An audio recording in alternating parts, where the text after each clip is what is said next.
कि हर साल तपोभूमि में देश विदेश से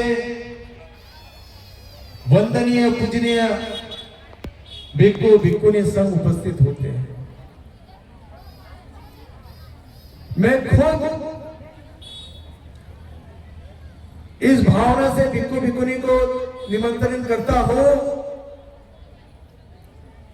कि आप उनके दर्शन करें, उनका ये देशना का लाभ लें और अपने जीवन को मंगलमय करें।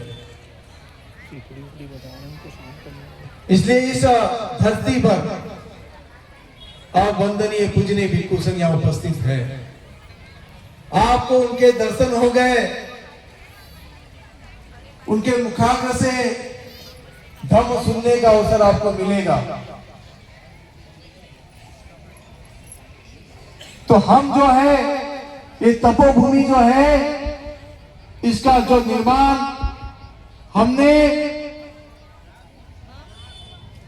दुख मुक्ति के केंद्र के रूप से किया है। हमने आपकी आध्यात्मिक जगह को निर्माण किया है। अगर आपकी आध्यात्मिक जगह नहीं होगी तो आपका मन पवित्र नहीं हो सकता है, आपका मन निर्मल नहीं हो सकता है। और जब मन आपका निर्मल पवित्र नहीं होगा तो आप अपवित्र मन से भर जाएंगे। आपके मन को निर्मल पवित्र करने के लिए तपोभूमि का निर्माण किया गया है। हम आध्यात्मिक जगह को निर्माण किए हैं और आध्यात्मिक धरोहर को भी बचाने की लड़ाई लड़ रहे हैं। बाबा साहब अम्बेडकर विश्व के इतने विद्वान थे, अंततः उन्होंने बुद्धिज्म को क्यों स्वीकार किया? धर्म की आवश्यकता क्यों पड़ी?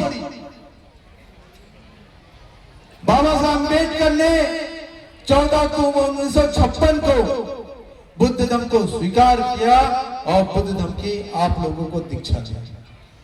क्यों आवश्यकता पड़ी? जानवर और मानव में बाबा साहब कहते हैं कि अंतर है। जानवर के पास में मन नहीं होता लेकिन मानव के पास में मन होता है और इस मन को सुसंस्कारित करने के लिए धम्म की आवश्यकता होती है। क्या आप अपने जीवन को जानवर की तरह जीना चाहते हैं या आप अपने मन को सुसंस्कारित करना चाहते हैं? जानवर के लिए दो समय का भोजन होगा लेकिन आपको 2 समय के भोजन के पश्चात लेकिन आपके पास आपका खुद का मन है। उस मन को अगर पौष्टिक आहार नहीं मिलेगा, उसको सुसंस्कारित नहीं करेंगे तो क्या होगा? इस भावना को लेकर हमने तपोभूमि का निर्माण किया। और इसी अगर आप अपनी धरोहर को नहीं बचाएंगे, आप अपनी धरोहर पे शरण दर्शन करने नहीं जाएंगे, माथा नहीं टेकेंगे तो आपकी धरोहर का विकृतीकरण हो जाएगा। आप सोच लीजिए, जिस घर में आप रहते हो उस घर में आप रहना प्रारंभ रहना छोड़ दोगे तो आपके घर में कीड़े मकोड़े स्थान बना लेंगे। उसी तरीके से आप अपनी धरोहर में दर्शन करना छोड़ दोगे, धरोहर को पूजना छोड़ दोगे तो कोई और उसे अपने स्थान के रूप में बना लेगा।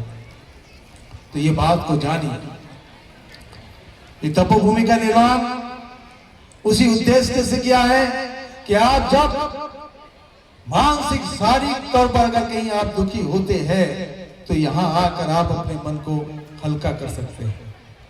इसलिए तपोभूमि का निर्माण। और महाबोधि महाविहार के बारे में जानिए। 134 साल की जो लड़ाई जो लड़ रहे हैं,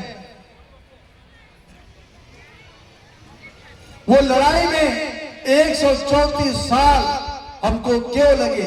महाबोधि महाविहार हमारे हाथ में, हमारे पोजीशन में क्यों नहीं? उसका कारण क्या है कि आपने अपने आध्यात्मिक धरोहर में दर्शन करना आपने छोड़ दिया, जाना छोड़ दिया।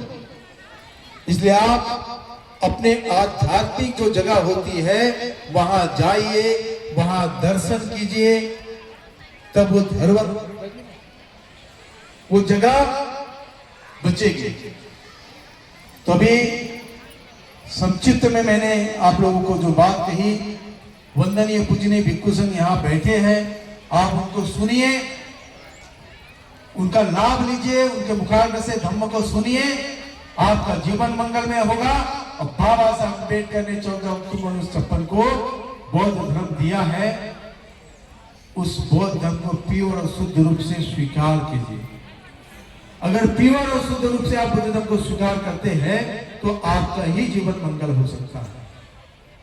तो इसी के साथ मैं अपनी वाणी को विराम देता हूं। नमो बुद्धाय।